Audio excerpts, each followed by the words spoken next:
Hello everyone, welcome to Neurosapiens. In today's tutorial, we will look at how to add the calligraphic letter P to a Jupyter Notebook Markdown cell using LaTeX code. So letter P is the 16th letter in the modern English alphabet, which is a Latin alphabet consisting of 26 letters. And we'll start here by creating a new Markdown cell. Here we'll add in lowercase calligraphic P, and we'll use the command mathcal. So that's a backslash followed by mathcal, and we'll input in this command a lowercase letter p. Now to actually show this letter, we need to add $2 symbols before and $2 symbols after the LaTeX code. So now when we run this cell, we have a lowercase calligraphic letter p here, centered in the middle of the Jupyter Notebook Markdown cell. So we can also have a look at adding in an uppercase calligraphic p, and we'll use the same command mathcal and input in this command a capital P, then add $2 symbols before and after the LaTeX code.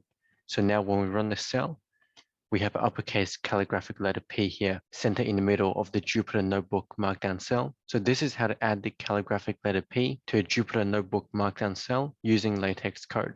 If you found this tutorial helpful, please give it a thumbs up, subscribe and click the notification bell for weekly videos. Please share the video with anyone who you think would benefit from the content and comment below what topics you would like to learn. If you would like to support this channel and have the means to do so, the best way will be via my Patreon link in the description below. Happy learning and I'll see you in the next tutorial.